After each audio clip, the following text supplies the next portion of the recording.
Hi అండి. Welcome to the channel. So Jana Nayagan trailer release అయింది కదా, దాని రియాక్షన్ చేద్దాం ఇప్పుడు మనం. ఫస్ట్ అయితే ట్రైలర్ చూద్దాం, దాని తర్వాత మాట్లాడుకుందాం. పెద్దాయన ఒక పేరు పంపాను, ఆడెవడో ఏంటో కనుక్కొని చెప్పు. తలపత చేయలేదుగా. బంబర్రే కొట్టేవాడి గురించి వినుంటావు, అందులో రికార్డు ఉన్నవాడి పేరు విన్నావా? అతని దళపతి. ముట్టుకోకు, సినిమాల్లో చేసేస్తాడు. అన్ని యానిమల్స్ ని యూజ్ చేస్తున్నారు.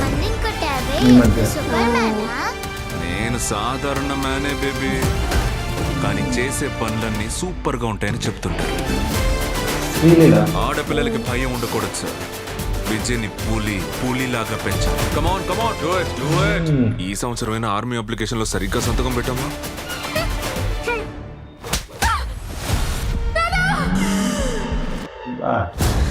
నా కూతుర్ని టచ్ చేయమన్నది ఎవరో?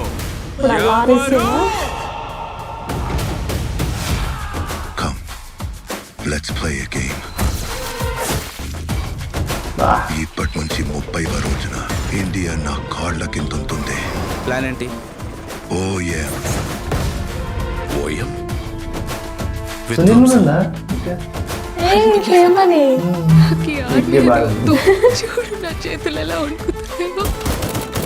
విజయ్కున్న భయం వెనక ఏదో పెద్ద కారణం ఉంది. అది ఏం తెలిస్తే చేస్తున్నారా? దేశానికి రాబోయే ప్రాబ్లం భగవద్గీతరేనా?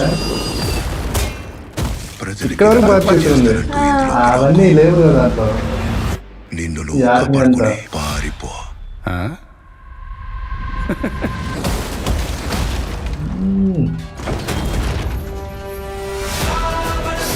అబ్బో చేసేలా ఉందన్నా. అర్హత లేని వాళ్ళంతా కలిసి నిలబడ్డారు. వాళ్ళు గెలవకూడదు. పాలిటిక్స్ కలిపాడు. బయలుదేరు. జనం పండగ చేసుకుంటారు. ఎంట్రీ లాస్ట్ సినిమా కదా. దేవుడవుతాడు. వాడిని సమయం చూసి కోలుకోలేని దెబ్బ కొట్టాలి. నిన్ను నాశనం చేస్తాను, అవమానిస్తానని ఎవడు చెప్పినా సరే తిరిగి వెళ్ళే ఐడియానే లేదు. I am coming. ప్రజలకి మంచి చేయడానికి రాజకీయాల్లోకి రమ్మంటే హత్యలు చేయడానికి, దోచుకోవడానికి రాజకీయాల్లోకి వచ్చింది.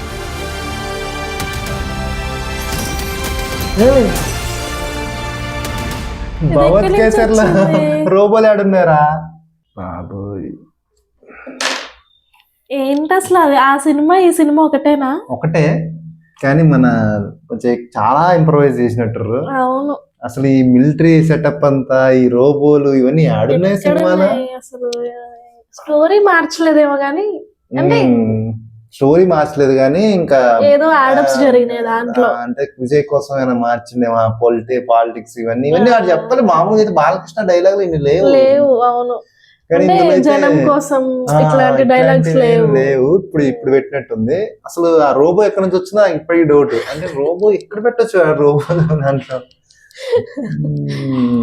అంటే విలన్ పంపించుంటాడా రోబోని?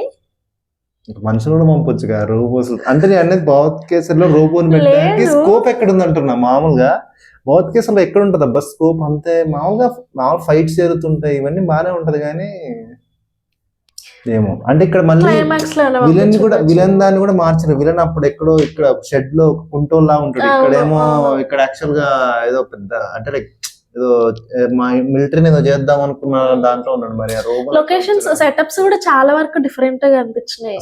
చాలా గ్రాండ్ గా ఉంది ఇది అయితే. ఆ విషయం అయితే ఖచ్చితంగా చెప్పాలి కానీ గ్రాండ్ గా ఉంది. అండ్ ఆల్సో విజయ్ లుక్స్ ఇవన్నీ బాగున్నాయి. కాకపోతే ఇంకా లాస్ట్ సినిమా కదా, సో అందుకే అన్ని కలిపి ఎలిమెంట్స్ అన్ని కలిపి దాన్ని రీమేక్ ని సర్వనాశనం చేయడానికి ట్రై చేస్తున్నారేమో అన్న డౌట్. లాస్ట్ అయిద్దంట ఇది. అంటే పొలిటికల్ క్యాంపెయిన్ లాగా సినిమా ఉందనుకో, కొంచెం అప్పట్లో వచ్చే పవన్ కళ్యాణ్ సినిమాలకు వచ్చావు అనమాట. ఎట్లా కొంచెం పాలిటిక్స్ యాడ్ చేస్తారు, పాలిటిక్స్ అట్లా చేసినప్పుడు కొంచెం అది యాక్చువల్ నచ్చుతుంది అనుకుంటారు, అదే నచ్చదు రివర్స్ లో.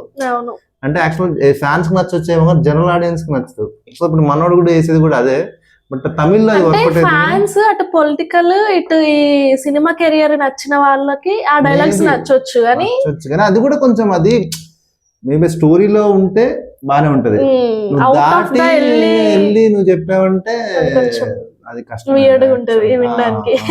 అట్లే ఉంటది మన తెలుగు సినిమా తమిళ ఆడియన్స్ లో చూడని వాళ్ళకి మేబీ అది బాగా నచ్చుతుంది. ఇప్పుడు యాక్చువల్ గా చూసేసి ఉంటారు భగవత్ కేసరి రీమేక్ అన్ని మొన్నటి దాకా దాచిపెట్టుంటే వచ్చింది కానీ కదా. ఇప్పుడు తీసేసి ఉంటారు. చూసి ఉండొచ్చు. సో అది మా రియాక్షన్. సో ట్రైలర్ అయితే చాలా గ్రాండ్ గా ఉంది, బట్ అది సినిమాలో ఎట్లా ఉంటది అనేది చూడాలి. చూడాలి. సో చాలా మంది సబ్స్క్రైబ్ చేయకుండా చూస్తున్నారు, ప్లీజ్ సబ్స్క్రైబ్ చేసుకోండి. ఓకేనా, థ్యాంక్ యూ. Bye bye.